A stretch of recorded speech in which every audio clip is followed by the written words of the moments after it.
You're listening to a Comics XF podcast.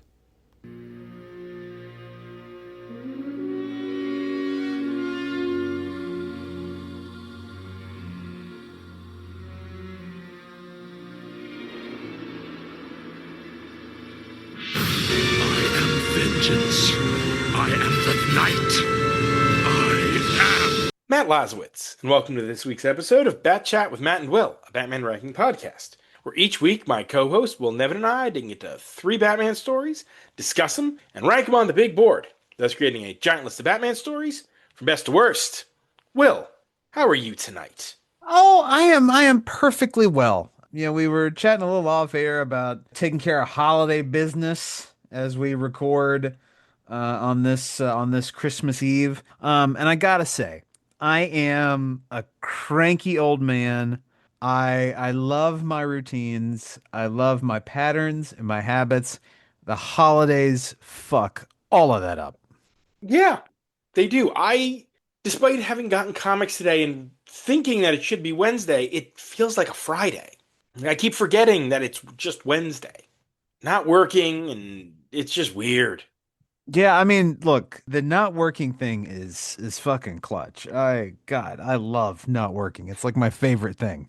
I would be so good at being retired. It's just like, oh, I don't have to do anything today. Sweet.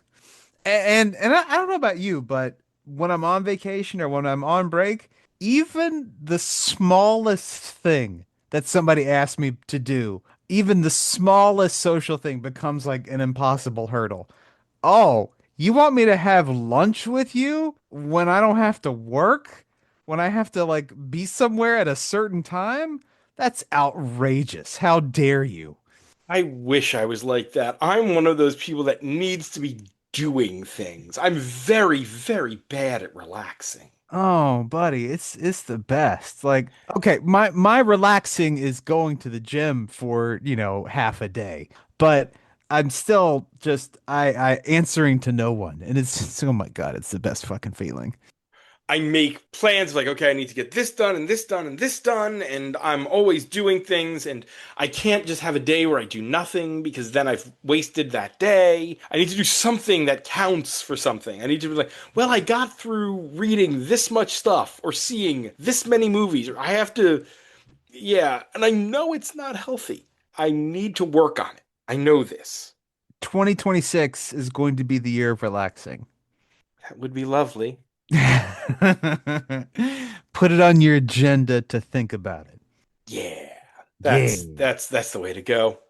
What'd you see this week? Um, ooh. Well, we talked about it on the bonus episode, but not everyone here is hearing that. I saw Housemaid. Freeloaders. I saw Housemaid over the weekend, which is, hey, you know what? If you've seen Gone Girl, you're good. I said it on the bonus episode, so if you've already heard the bonus episode, sorry.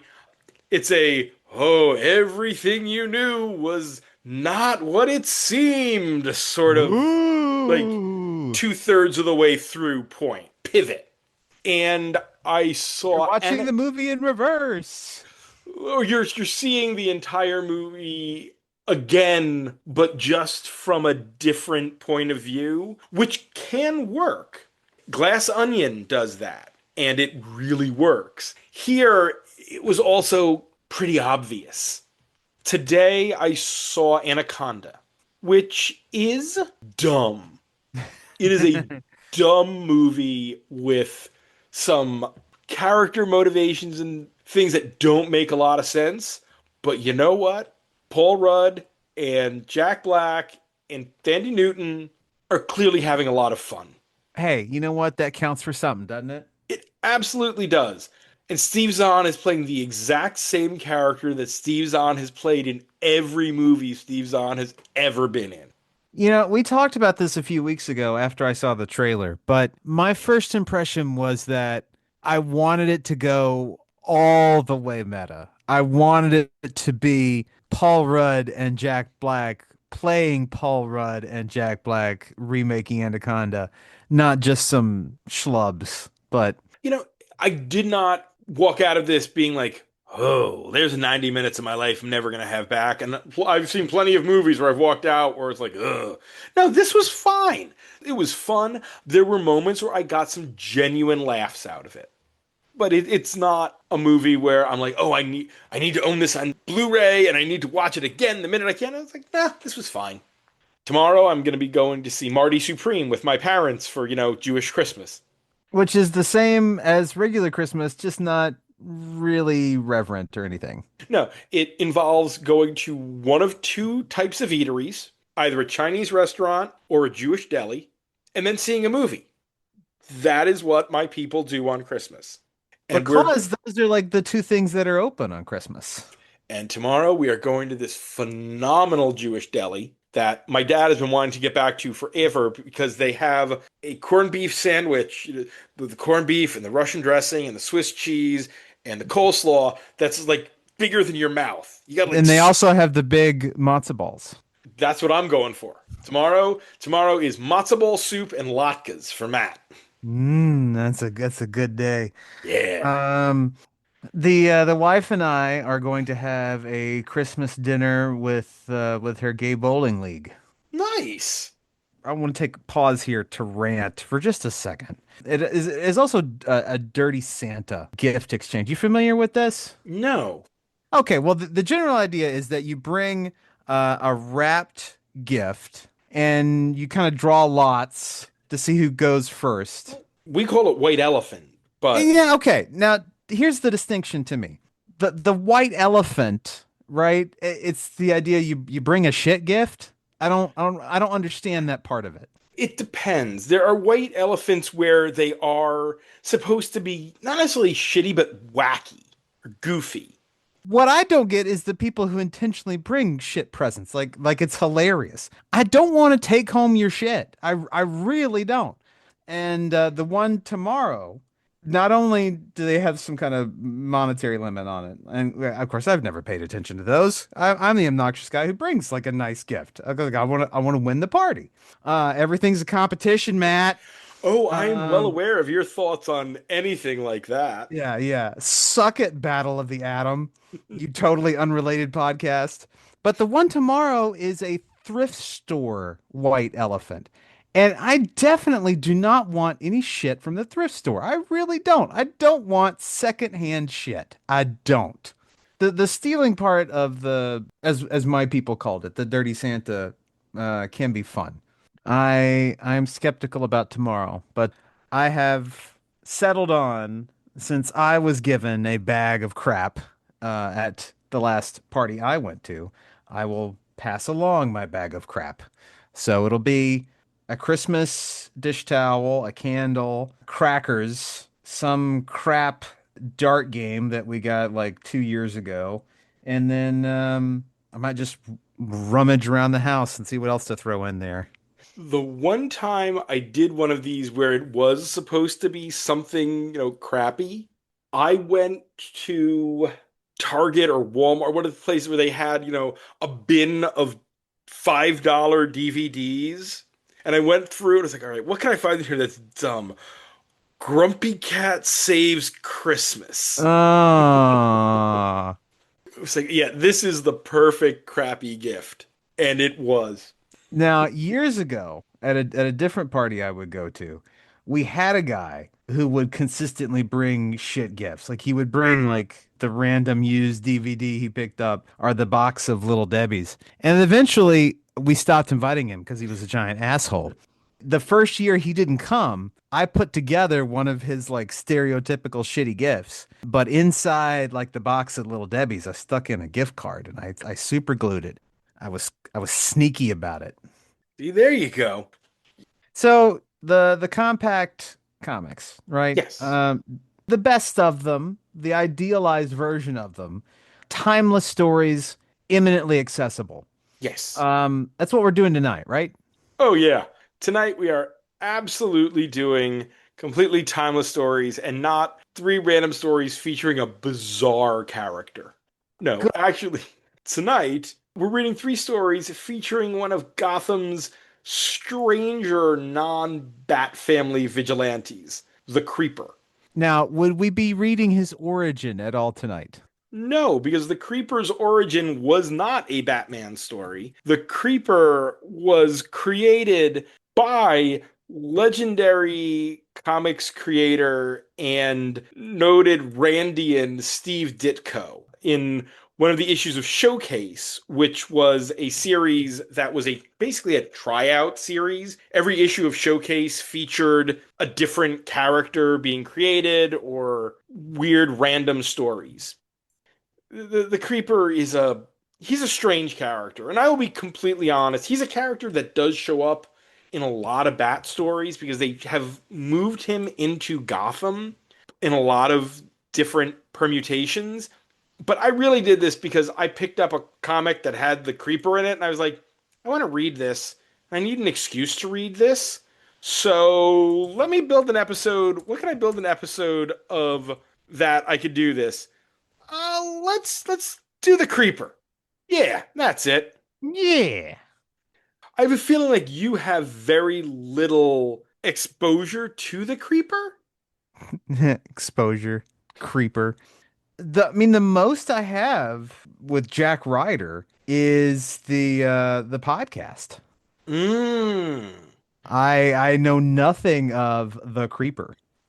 I don't think he's shown up in really anything else we've done. You haven't seen the episode of New Batman Adventures because he showed up in one episode that we just watched for the bonus.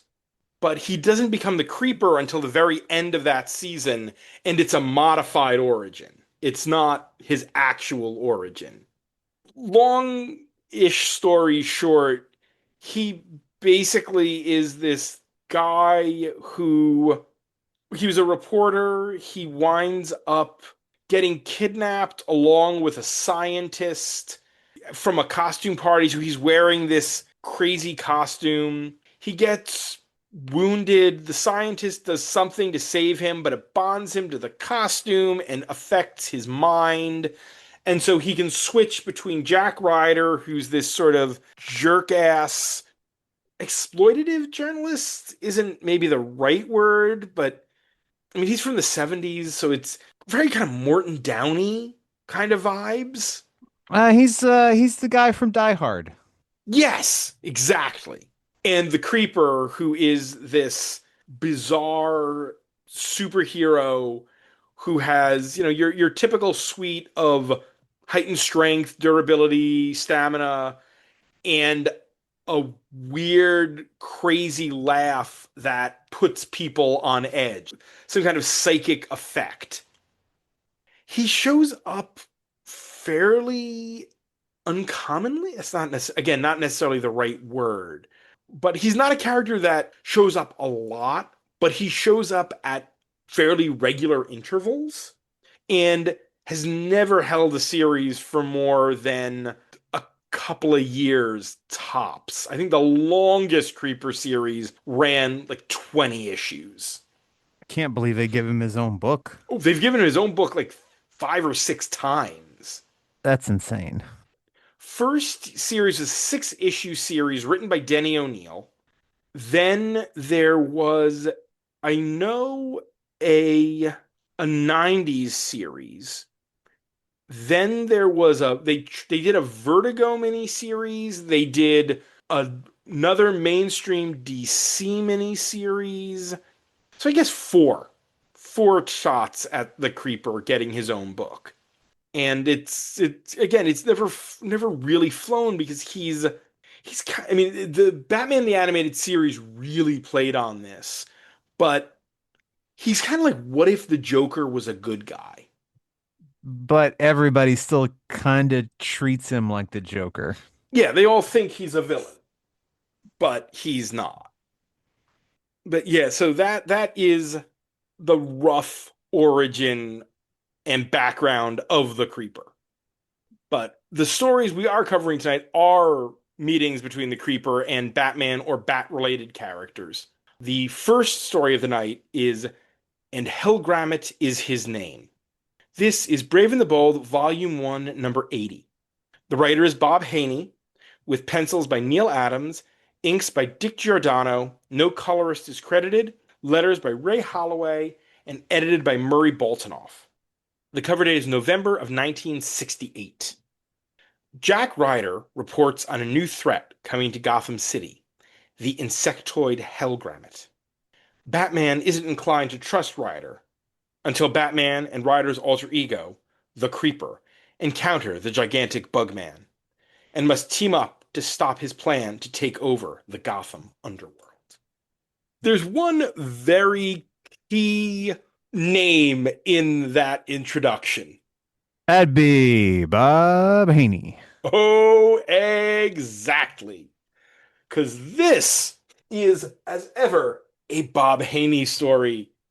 Matt, let me see if I can predict how many other stories Hellgrammite shows up in. I'm gonna say it's a whole number between 0 and 1.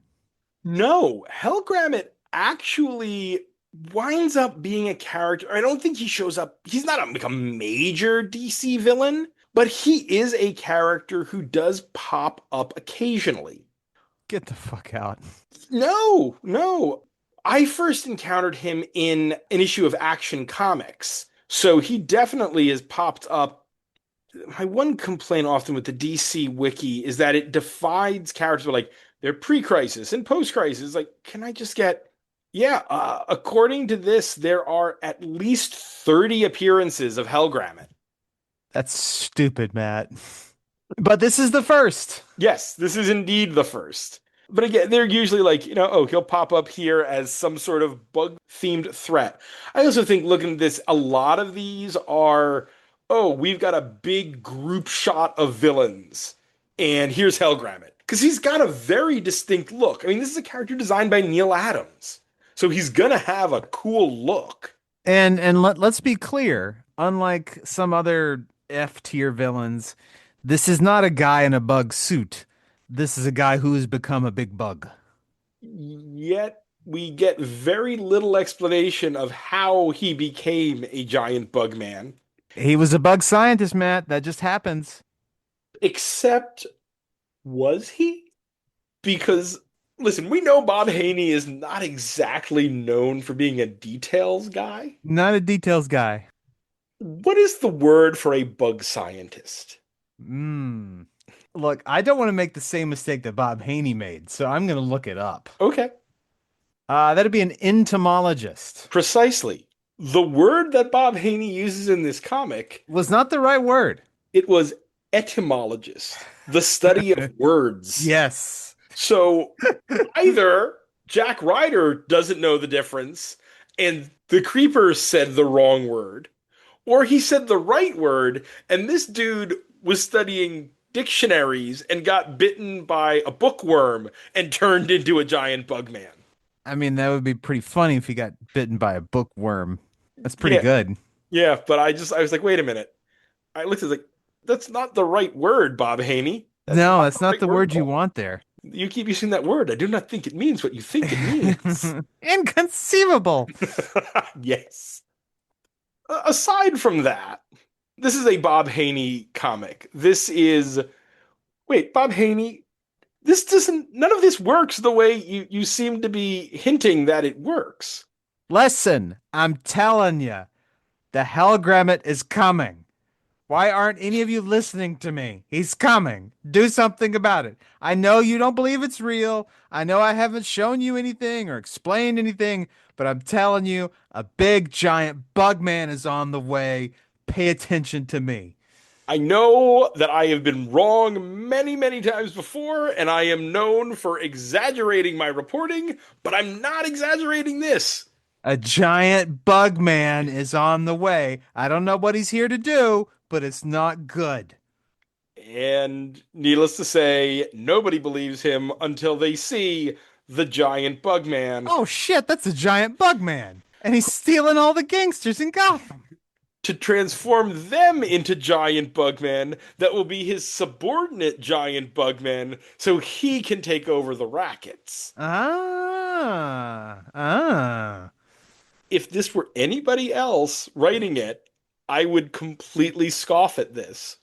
But Bob Haney is just so friggin' earnest. Now, a bolder writer, not a Jack writer, but a bolder writer, would say that Hellgrammite has got to fuck them gangsters.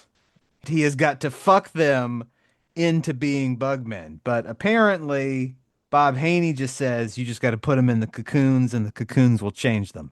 But then you have to like carry the cocoon with you. You can't just make the cocoon, apparently. It's also 1968. The code is still very much in effect here. I Almost 1969, though. I think, by the way, when Hellgrammite shows up in the future, all that cocoon stuff isn't a factor. He's just a big bug guy. We aren't dealing with him trying to transform people and having to hide in his own cocoon. Maybe that, but maybe he does need to recharge in the cocoon. But I know he's not turning. I don't think he's turning people anymore. He's just a big bug man who is like a bug hitman. Like he's a hired help supervillain kind of guy. And if the fly taught me anything, it's that bugmen are to be feared. Because they got like crazy bug strength Exactly. and they're gross. Oh, they're so gross. Do not watch those deleted fly scenes late at night. You will regret it. Don't watch The Fly late at night. You'll regret it. I love that movie, but it is Well, look, not a well, pretty I bad mean, movie. the fly takes, sitting down and watching and, finding where it's streaming or digging your copy out. You can just go to YouTube and just watch the deleted scenes, Yeah, that's true. which I'm strongly advising you not to do. Especially you, Sam. It's late. You need to go to bed. I'm going to remind you of that. But do not get on British YouTube and look up those deleted scenes. Meanwhile, while all of this is going on, all the stuff with Hellgrammite, we do have the actual Batman encountering the Creeper, initially being like, "You're a criminal," and them tussling until Hellgrammite shows up. And Oh Batman is shit, it's a giant bug man. exactly Bugman. Bugman? Batman. Bugman. Batman is pretty quick to be like, well, he does seem like a bigger threat than you. So, all right, we'll team up. Intuitively, I know bug is more of a problem than creepy green yellow guy. I've encountered the Joker. I know what a really evil clown is like. You're not that far. You're not that far gone. I think evil Bugman is worse than you. I just thought about this, and we'll get to him later. But I think we've been at this point, but there's nothing stopping us from doing a Joker versus Pennywise story. That would become one of those things where they would team up until one of them betrayed the other. Well, of course. A curse your sudden but inevitable betrayal moment. I think that would be fun though. Yeah. The question is, does Pennywise come to Gotham or does the Joker go to Derry? Ooh. I think you got to do Pennywise in Gotham. I think Pennywise all in, the kids in Derry are dead at this point. See, Pennywise in Gotham would be easier, but I think Joker in a small town in Maine, there's more material for comedy there. Mm. Because the Joker's just like, there are no abandoned amusement parks or warehouses. I'm bored. Yeah, exactly. I need to do something to entertain myself. I might as well team up with the sewer clown. Oh, there's a clown in the sewer. He's Oh, promising to show me things. Pennywise trying to play on his fears, like, you're not afraid of anything. Nope. Sorry. Someone No get fear. King on the horn. Let's get this done. It's not like King hasn't worked at DC before. Come on, you know you want to do this. Hell, and then I want the Bat Family in the world of the Dark Tower, or Deceased meets the Stand. The interconnected Stephen King universe meeting the DC universe would be something I'd be all about. The Batmobile gets turned into Christine. I somehow don't think we've hit on Injustice 3. No. Black Alice meets Carrie. I could do this all night. I mean, you're crossing. These are two great tastes that taste great together.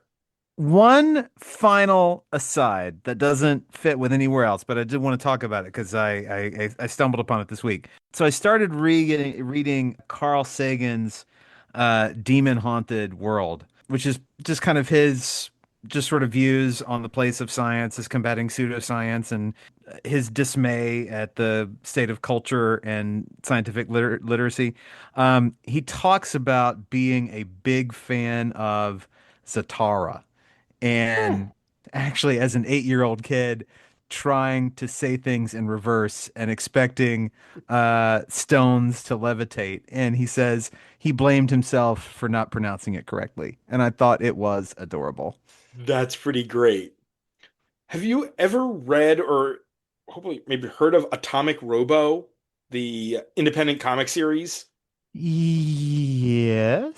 Huge, huge fan of Atomic Robo. He was the robot designed by Nikola Tesla, who in this world inherited all of Tesla's patents and thus has this like mega corporation in the present, but has been functionally alive since, Tesla at the turn of the century. There's one issue in the very first miniseries where Carl Sagan and Atomic Robo team up to fight interdimensional evil. Love it. It's great. Seriously, out there, everybody out there, if you've never checked out any Atomic Robo, it is so very, very worth your time.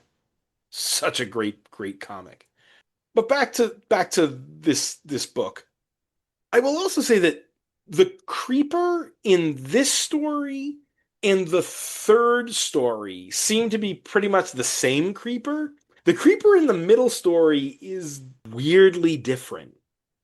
His speech patterns are different. We'll see it when we talk about the next story. But I think one of the problems that you run into with the creeper is I don't think anyone has ever gotten a definitive vision of who the creeper is. And sometimes that can work. Like different creators have always taken the question in different places, but it feels like each of those versions of the question are distinct and fascinating. People seem to write the creeper as like, he's weird. Also, we do have some really, solid Neil Adams art here, although some of the page layouts felt very off. Yeah, the layouts were they were doing too much. Although I appreciated the effort. Especially I think there was one page where Batman was punching and his fist like broke through the panels as to break up the entire page, which I thought was a clever idea. But at the point where you're twisting and turning and reorienting panels in a way that is not natural just to fit kind of your arbitrary layout, that does not work. And when we get to the very end of this story, Batman and the Creeper had sort of made this arrangement that, all right, we're going to have a truce until we've captured Hellgrammite. And then I'm going to have to take you in, Creeper. They take out Hellgrammite, and Batman's like, well, now, Creeper, I'm going to have to take you in. But he's facing away from him, and the Creeper just sort of, disappears before Batman turns around. And then Gordon shows up, and it felt to me like Batman was letting him go, just sort of giving it lip service that he was going to bring him in. Did you read that way as well? Because he doesn't seem awfully upset that the creeper got away. No, it might be more just for the convenience of the story more than anything else, It's Bob preserving the Haney. status quo. Bob Haney, the convenience of the story does tend to trump pretty much everything else. Like, Not that Bob Haney would remember the next time he wanted to write Creeper. true. In the same way that, oh, we have these mobsters who've been turned into Bugmen, we guess. They're in the cocoon, so that must be turning them into Bugmen. Let's just blast those cocoons with X-rays. Hell That'll yeah. that will absolutely turn them back into humans and not give them cancer. Well, they are goons Three random goons. running numbers and whoring in Gotham and some other third thing. Guns. It seemed like that last guy was really into guns. But yeah, I think we've talked about some Bob Haney here. Hey, you know what? Does it make sense? No. Hell no. But do you ever regret reading something by Bob Haney? No. Absolutely not. It was a stupid time, a very stupid time. Oh, that means it's John, but Brave and the Bold, number 80, and Hellgrammite is his name. He's a goddamn Bugman, and he's on the way on the big board. We are at 657 stories on the big board. God damn, coming up on 666. Number one is Post-Crisis Origin of Batman, Batman Year One. Still at a sexy 69 is Batman 14 to 15 Rooftops. And at 150, we still have the first arc of the Secret Six ongoing, Unhinged. At 300 is The Penguin Affair, where the Penguin meets Harold and builds a crazy machine that lets him control birds. Oh, Harold. Coming in real high, not nearly as close to the bottom as it once was at 420. It's JLA 90 per chance. At 450 is Disordered Minds, the Spider-Man Batman team up. And all the way at the bottom, still three Jokers. Boo. Terrible story. Let's see. We've got quite a few. We got 8 Bob Haney stories on this list right now. This will be the 9th. And they fall in a pretty wide range. The highest is 325 and the lowest is 548. So, if we're going in the order, I think we're going. I like the next story better. The next story is similarly zany, but I think the zaniness is more on point, and we got some choice satire. I think in the next story, but this is by no means bad. Like as we've said, it wasn't a bad time. No. Maybe below 467 Man Bat. Okay. So below 467. The next Haney below that is 495, Hour of the Serpent. The demon Etrigan turns into a mongoose to kill a serpent sorcerer who has worked evil magic on Batman. That's probably better. That's zanier, that's for sure. Yeah, yeah. 507 is the next Haney below that, which is Death by the Ounce, the one with Mr. Miracle, where Granny Goodness wants to look young and beautiful. I think we're somewhere in the middle in between those two. How about the new 500? So below the Unknowns, the last arc of the New 52 Batwoman and above Golden Streets of Gotham? Yeah. All right, sounds good. Bob Haney wrote him a lot of Brave and the Bolds. Oh, he was on that book for years. Holy crow. While he didn't write every issue, the first issue of Brave and the Bold he contributed to was issue 4. God damn. And the last issue he contributed to was 157. Now, again, he would do, sometimes 2 or 3 and then skip an issue. But he probably did between 6 and 8 of every 10 between 4 and 157. Golden Age work ethic, man. And that was while probably writing like 3 other comics. Someday you'll look at this guy's bibliography and be like, wow. And I'm sure DC gave him a watch and said, "Good job, buddy." Oh, yes. That's how it worked. Our second story of the night is The Last Haha. This is The Joker, Volume 1, Number 3. The writer is Denny O'Neil, with pencils by Ernie Chan, inks by Jose Luis Garcia Lopez, no colorist is credited, lettered by Joe Orlando, and edited by Julius Schwartz. The cover date is October of 1975. While on a crime spree, the Joker encounters the Creeper, and by luck knocks him out. Now amnesiac, Joker convinces the Creeper to join him and help him stop the quote-unquote bad man who has framed the Creeper, a cartoonist who the Joker has designs on. Problematic Creator Watch, right out of the gate, Julia Schwartz, noted sexual harasser. And I saw that name pop up this time, and I got curious. Like I wanted to go and search out what was on the record about him. And you have to look, right? You have to look really long and hard because the best stuff has apparently just been lost to, comic websites crashing and burning. But I'll quote this from a piece on noted sexual harasser Eddie Berganza.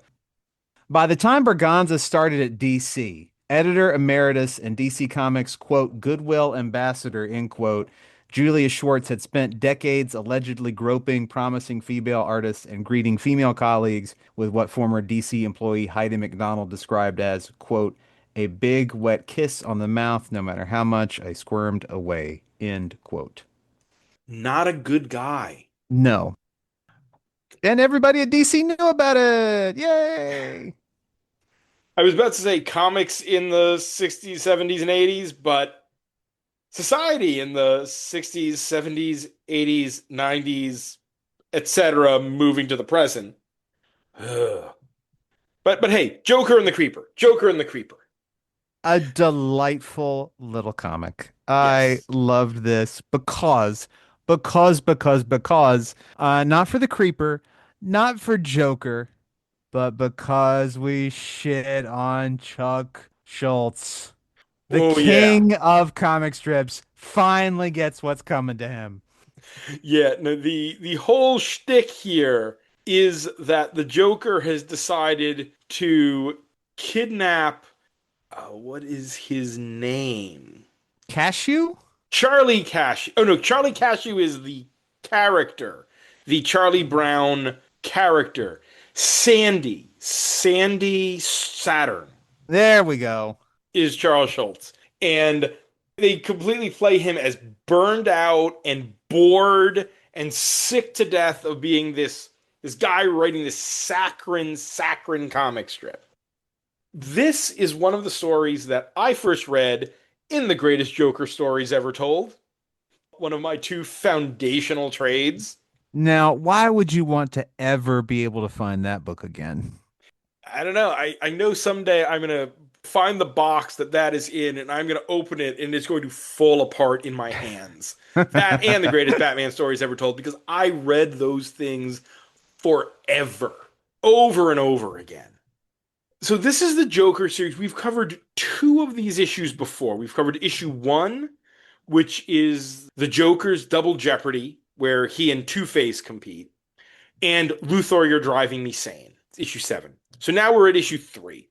And this is, as far as I know, the first time the Joker and the Creeper encounter each other. And far from the last. They will encounter each other multiple times in the future because they are similarly wacky, warped, weird. And I misspoke when I said the story I was thinking of where the Creeper feels different is the third story. Ah. Here, the Creeper here is very similar to the Creeper in the first story. Just sort of wacky and weird and playing off of the lead. The only thing here is this story feels odd to me, and not really bad, but odd in that last story and in the next story, Batman is the straight man to the Creeper. The Joker can't be the straight man to anybody. No, it's And the not how that Creeper works. can't really be the straight man to anybody either. So you've got Jim Carrey playing opposite Jim Carrey without anybody for them to seem logical against. And there is at least one moment in here where I kind of feel like Denny might have been channeling Bob Haney a little. So the Joker is just out committing random robberies because, this is the 70s Joker and he can, just steal shit instead of constantly attempting to murder everyone he encounters. Look, you have to have a lot of revenue to run a hacienda. The second object that he is attempting to steal is a rare copy, excuse me, a rare copy of the world's first joke book in Latin. It was in Latin. It is not locked up in the back of the armored truck. It is No, they just carried instead in the front seat. carried in the front seat reading the Latinate joke book. And hey, guy, maybe he was a Catholic school kid. They were definitely taught Latin back in the 70s. But it's a rare, expensive book. He's not wearing gloves. He's just reading this thing in the front seat of the cab of the armored truck. Probably cranking it. Why is it in an armored truck if you're just friggin' carrying it in the cabin of the truck? That is something I would have expected in a Bob Haney story, not in a Denny O'Neil. Look, Joker would never expect to check the cab because that's not where you put valuable stuff. Except he totally does because he's the Joker. The other thing in that the first of those robberies, where he steals the bejeweled clown mask, the curator of that museum is immediately like, well, it was obviously the creeper. No, excuse me, I've got to go and make the insurance claim. I mean, I haven't read this story in years, despite having read it many, many times when I was a kid. I was like, is that guy in on it? Did that guy arrange for the Joker to rob this place so he could claim the insurance? Because that reaction, A, immediately assuming it was the creeper and not the Joker, and then be like, excuse me, I have to go and make an insurance claim, really makes it sound like he's working with the Joker. And I was like, let's blame the creeper, and then I'll collect the insurance money. It's a weird scheme because it seems like you get to file the insurance claim no matter who takes it. Unless Gotham Insurance says, well, Joker's an act of God. We're not going to cover you for Joker. If you bring in something related to clowns and jokes and the Joker steals it, that's on you. We do not cover themed robbery. You If know, it would make sense if Gotham Insurance would say a Joker crime is an act of God. you got to pay an extra large premium for Joker insurance. Joker is not covered in regular policies. Do you think Old Glory has a Joker policy? Oh, you better fucking get that reference. Yeah, I think they do. Okay, I was Yeah. gonna be worried there for a second. No, I was just thinking about if they would had Joker insurance. Yeah. Sam, I know this is probably on British YouTube. But look up Old Glory Robot Insurance. It's fucking hilarious because the metal ones will come for you. This winds up being a very Flintstones amnesia plot. Joker knocks out the creeper, and the creeper has amnesia. And so the Joker winds up making him saying I'm your partner. We're working together. And the creeper completely buys it. Go kidnap this comic guy. He's a real piece of shit. And as it turns out, he is. And he and the Joker get along real well. And once he has him, Joker is then like, well, I need to get rid of the creeper. So, hey, creeper, take this bag that has all the evidence that's needed to prove that you're innocent. We're going to call the mayor, the DA, and the police chief, and they'll meet you at police headquarters. And of course, there's a bomb in the bag, too. And Joker's like, well, once he blows all them up, I'll be able to run the city. Denny, Boychik, Bubala, who are you forgetting in that? Because you know what? Mayors, district attorneys, they come and go. This is still set in Gotham. You know who doesn't come and go? The Batman. Yeah. I was kind of like, wait, what? Are you intentionally not bringing up Batman? And that's like, wait, no, the heavy bag in the Joker's hideout has a Batman face on it. So they're not completely ignoring that Batman exists. But I guess if you keep bringing up Batman in the middle of your Joker comic, it's going to get old after a while. So you just kind of shrug your head and run with it. You know, you can't have Batman in your Penguin TV show. Or in Pennyworth, the story of Batman's butler. And also, by the way, somehow Palpatine returned.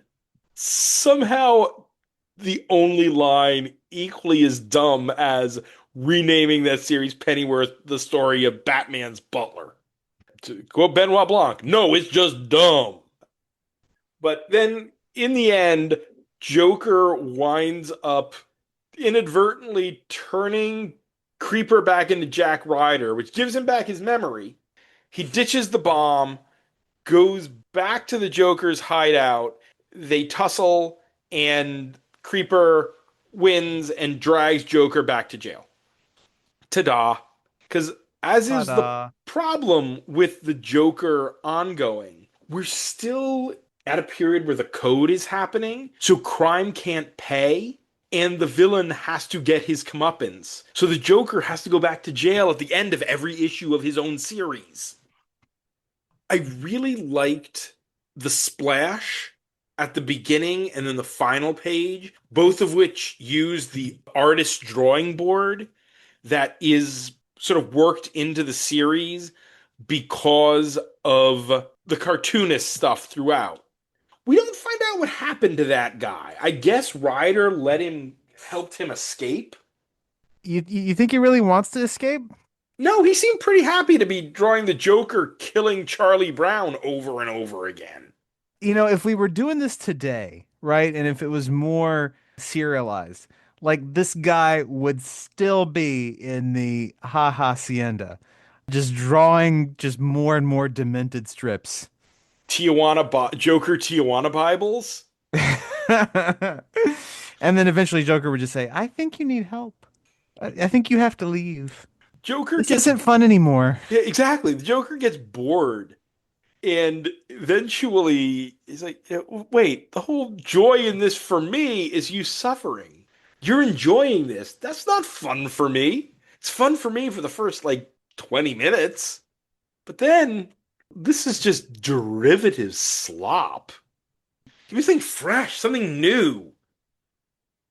Is it me, as I'm thinking about this, and something sort of what you said before without not knowing his origin and all of that, the Creeper isn't really much of a character in either of these stories, is he? No. He just comes in as like a little sprite and jumps around. By day, he's less well-meaning reporter Jack Ryder. And by night, he's a weirdo in a yellow suit, tidy greenies, and a red fur boa. With ill-defined powers, if he has powers. But as with all of the issues of this Joker series, this is fun. And one final note for me, when the Joker is overjoyed that he thinks he's killed Jack Ryder and all of the city fathers, he sings Zippity Doodah and does a little dance. Because, of course, you must be a monster like the Joker to really enjoy Song of the South. Oh, buddy. So there's this half marathon I do every year in Lynchburg, Tennessee. And Lynchburg, home of Jack Daniels, is not a very big place. And it has sort of what you might imagine as the quintessential like small town square. And there's a shop in that square that basically sells racism. Like there was some Trump shit up, and of course now like you can't directly sell racism, right? If you have a bunch of the Confederate flags, you just look tacky, offensively tacky. And maybe the town forefathers say something to you or something. But anyway, a bunch of Trump shit, and they're in the window, the display window of the store, VHS copies, Song of the South. VHS. Yeah, we're proud, proud, for sale. You can take it home. Hmm. Yeah, good stuff. Okay. Anywho, oh, that means it's time. But Joker Volume 1, number 3, the last ha ha on the big board. The two other issues are Joker's Double Jeopardy's at 522, and Luthor, You're Driving Me Sane is at 463. I think this is in between those two. This isn't quite as galaxy brain wild as Luthor, You're Driving Me Sane, but there's more going on here, and it's more charming and fun than Joker's Double Jeopardy. Yeah. If you're not doing, the fall of Harvey Dent, there's only so much you can do with a Two-Face story. Um, but yeah, this doesn't have that same energy as Joker versus Lex Luthor. And if not for the peanut stuff, I would think this would be more in Trifle Town, but this was some good shit. So that I think then puts us in between 463, Luthor, You're Driving Me Sane, and 500, and Hellgrammite is his name. Yes, I would definitely agree with that. I would put this above 47, Pain in the Butler. Yes. All right. So then we're between 487 and 463. What about Rackety Rack's Racket at 470? That's not the coin. That's That's the the playing card. That's Robin has to do a bunch of fraternity initiation stunts. that's tough. That is actively goofier than this. Yeah.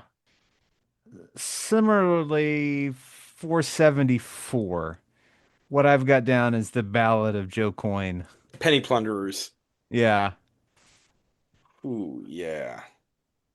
I think this is a number we can agree on. The new 479. Below Club of Heroes, above Deathstroke the Terminator. Because I know Deathstroke's your favorite character. Oh, love him. Yeah, sounds good to me. New 479. And more of this series in the future, because this is once again a treat. Not the very best comics in the world, certainly, but entertaining. And our final story of the night is Bat Murderer. This is Detective Comics Volume 1, numbers 444 to 448. The writer is Len Wein, with pencils by Jim Aparo and Ernie Chan, inks by Aparo and Dick Giordano, letters by Aparo and Ben Oda, edited by Julia Schwartz, E. Nelson Bridwell, and Bob Rozakis. Cover dates are January to June of 1975. All the evidence is there. The gun. Filmed footage. Batman has seemingly broken bad and has shot Talia in the back as she fled a crime. Now a wanted man, Batman must figure out how he was framed, and the only help he can find is the equally wanted Creeper. This is the story that kind of cued me to do this episode because I was at a comic shop, and we're talking a comic shop. Boxes of back issues and old weird random toys and stuff like that. And one of the things I found was a digest from 1981 that reprinted this entire arc in one digest, one of these best of DC digests that they did. And I was like, okay, I read it and was like, yeah, I had it and I was like, I want to read this. And I don't have time to read for pleasure anymore. So if I want to read something, I gotta work it into the podcast somehow. Of course, we have to make content, Matthew. We can't just enjoy our lives. No. So Creeper is definitely in here, but he only appears in the last two of those 5 issues, although Jack Ryder pops up in some of the earlier ones. This is far and away the most substantive story we have of the night. There's much more going on here. Partially because And, it's 5 issues and not just one. and this is 5 issues of 80-page anthologies, but this was a running story in amongst many reprints. Yeah, until the last part. That's almost, I think, the last 2 parts where Detective becomes a normal sized comic again, and the last part was an entire issue's worth of story. while the rest of them were, yeah, fragments in an anthology. The description is sort of right there that this is a Batman is suspected of murder story, not a Bruce Wayne is suspected of murder story. Those are very different. Here, Bruce Wayne is asked to help convince Batman to turn himself in. Yes. Oh, pre-crisis Jim, you very much don't know that Batman is Bruce Wayne. You're kind of dim, but we love you anyway. We sure do. So this, as we said, came out in 1975. Ra's al Ghul made his first appearance in 1971. So Ra's is only a few years old here. And obviously, because, Talia's involved, we're really getting a Ra's al Ghul villain story. And this is still at a point where I don't think people entirely knew who Ra's al Ghul was. So you're telling me he's not the kind of guy who would buy a circus? Not necessarily saying he wouldn't buy a circus. I'm kind of perplexed by he's the kind of guy who'd let himself be imprisoned in a state pen and not just have his ninjas break him out. Well, he had to be imprisoned so that he could pin his murder on Batman so that Batman would give up being Batman and he would join the League of Assassins. I guess. It also really made me want to track where we were in Raish's evolution here. What other Ra's al Ghul, the other early Ra's al Ghul stories that we've read, where do they fit? 'Cause it's obviously, like, is this frankly, like the second story? Like, we end the one where he and Ra's fight shirtless in the desert with Bruce knocking Ra's out and bringing him to justice. Is this right after that? But if it's not, then the War of the Assassins story with him and the Sensei ends with Ra's seemingly dead. So then is this after that? And so is there a story in between where Ra's gets arrested? And does it really matter? I mean, Well, the thing that has me thinking those sorts of questions this whole time, we are constantly getting editor's notes that says this story takes place after whatever other Batman story you're reading right now. So I was curious what was going on in Batman at the time. That was apparently so continuity heavy. we might have to figure out what arc was going on over there and cover that one soon. Just to figure out what was going on, because this is the mid 70s where there aren't a lot of reprints of this stuff. So I haven't read a lot of what's going on at this period. As we've seen with a lot of these serialized stories from the 70s, well, yes, this is theoretically serialized, we're getting stories in here that aren't really that connected to the Uber plot. Part one, yes, okay, that is Gordon flashing back and telling what happened and how Batman murdered Talia. Then part two is Batman breaking into prison to talk to Ra's. Okay, very much tied to it. Part four is Batman has found evidence that the gun that was used to kill Talia had a lion's hair in one of the chambers. So he goes to the old Gotham Zoo to try to find a lion and figure out who might be involved there. And then part five is the conclusion. But part three has nothing to do with anything. Not a single thing, but we get the dashing something Silversmith. Sterling Silversmith. There's a character who's never appeared again. Oh, you mean Sterling and his fancy bulletproof suit? We're not going to show up again? A villain who is the penny plunderer, but for silver. The silver standard. That's going to take off. Yep, he's been smuggling silver out of the country. But silver that he legally owns. So why does he need to smuggle it? Couldn't he just send his silver to, Swiss bank accounts? I don't understand why legally he has to smuggle and kill his brother, which that's a last minute twist that has no bearing on anything.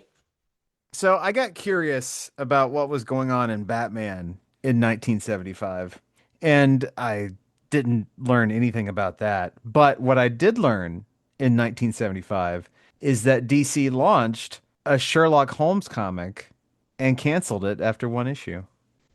I own that comic. No way. Oh, yeah. It's not a great condition copy, but I pulled it out of a dollar bin at one point or another. And it's amazing how the old skeleton in the statue has nothing to do with Batman's ongoing trouble. No, it felt as if we needed to get 5 parts out of this thing. Yep. So we're gonna the middle part. It's like the joke they made in an episode of The Simpsons about how any of those 3 story episodes, the middle one is always the weakest. The middle part of this thing, it doesn't matter. People are gonna remember the beginning. They're gonna remember the end. Middle doesn't matter. The idea here of Batman wanted for murder and hunted by the GCPD is a good idea. And I mean, Lord knows it's an idea that we've seen done a ton now, but in the mid 70s was not as much of a trope that we've seen a million times before. And the idea that Raish is behind it and is once again using Talia as part of his plan against Batman is still relatively new. Len Wein writes a good comic. I mean, this flows. This is full of good action and wild ideas. The Jim Aparo art parts, the first 3, look better. I mean, Ernie Chan is a good enough artist, but I was a little like, oh, I kind of wanted Jim Aparo to draw the thing all the way through. I'm not saying it's necessarily wrong. I think it's a very difficult thing to handle.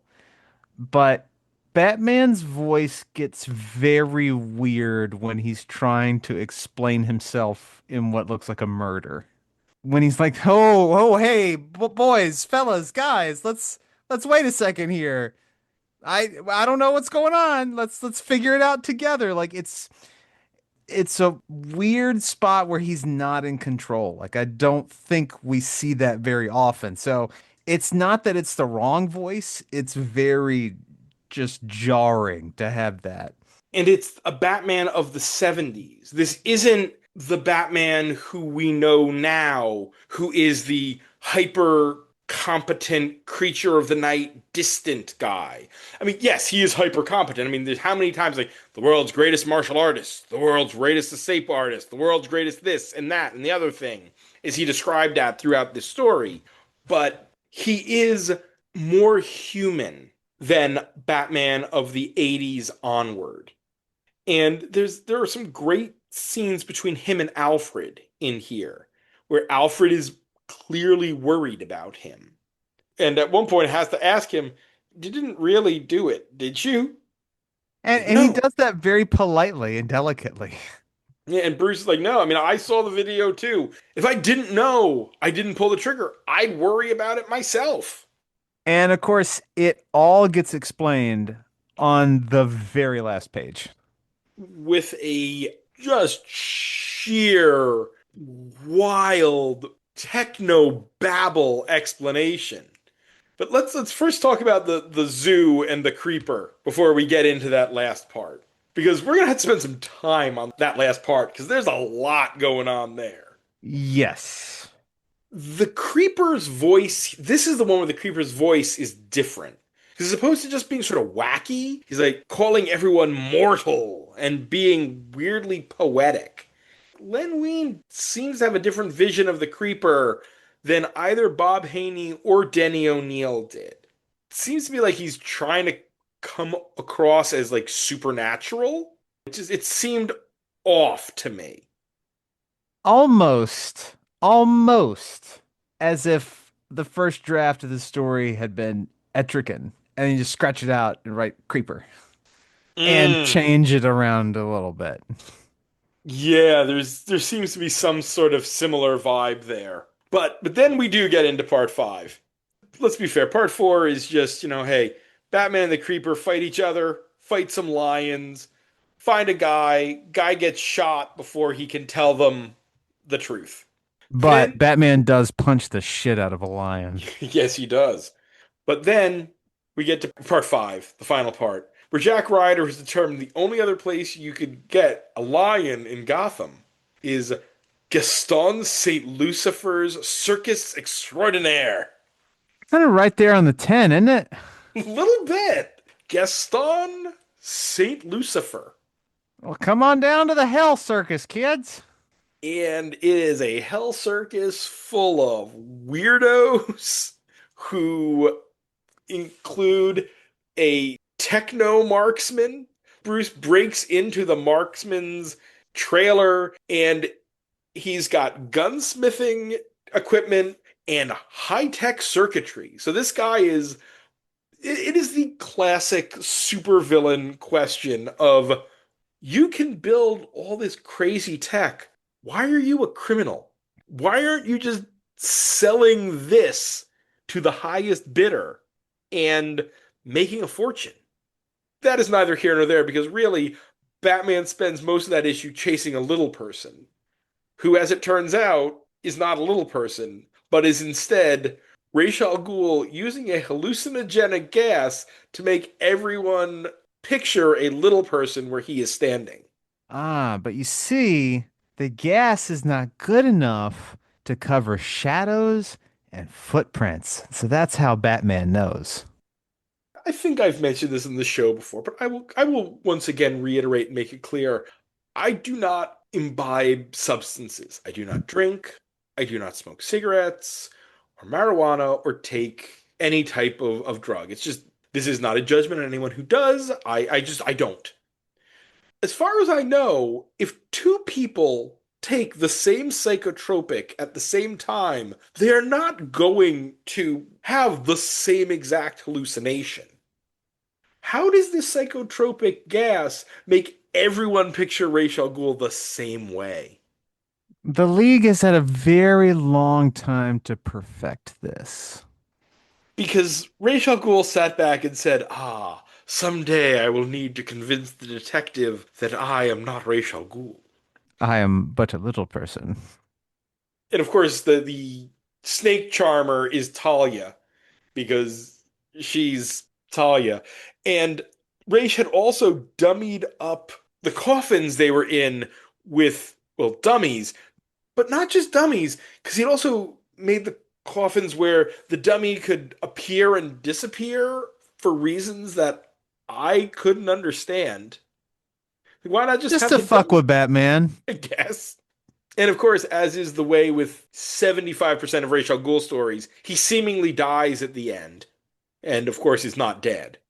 And then, as you said, we get a one-page explanation where it all turns out this all had to do with circuitry in the guns, doctored bullets, more hallucinatory gas, just to completely make it seem like Batman was a murderer when he wasn't. To, as you said, convince him to join the League of Assassins and become Ra's al Ghul's second in command. You could have just tried asking him again. Yeah, but where's the fun in that? Ra's al Ghul has been alive for hundreds of years. He's really got to find new ways to entertain himself. Look, Bats, I know I ask you this every 6 months, but come on, man. Come on. You got to be tired of Gotham. My daughter's beautiful. She loves you. We want you to make babies. Maybe a possible new master race. Come on.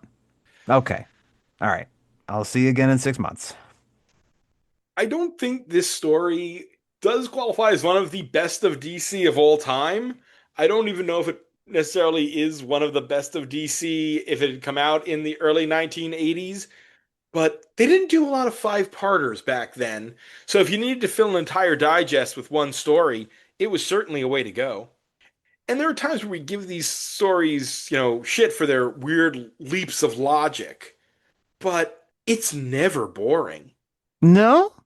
Can't It's accuse this of being boring. And it's definitely fun. And it's got a good sort of central idea. It's just that that center chapter not having anything to do with anything makes it drag a little. If this had just gone from part 2 to part 4, you wouldn't have lost anything. No. But hey, you know what? It's fun. And I will always respect a story for being fun and not boring. Because We've it's read a whole bunch of boring stories. exactly. And this is not that. No. I think it's time. Detective Comics 444, 448, Bat Murderer on the big board. Substantively, story of the night. I Yes, don't know about effectively, but sounds like you would agree. I think so. There's more story here. And it is the most Batman story on our Batman podcast. This is true. Does it escape the 400s? No, no, no, no, Okay. no. What did I say 450 was? 450 was Spider-Man Batman. It's got to be better than that, right? Yeah, I think so. 400 is The Cursed Wheel. That's definitely doing more than this. 425 is the Golden Age story where Batman travels back to ancient Rome. That is fun. It is very fun. This is again though, this is really trying to tell more of a story. It's just when you've got 4 12-page chapters and a 19-page finale, and you're still trying to do every comic is everyone's first. So we have to spend at least 1 page of each of those 12 pagers recapping what's happened before. There's only so much you can do. Oh, well, here's a classic Joker's boner at 417. There's some tough things we got in here. Joker's boner 417, Joker's utility belt 413.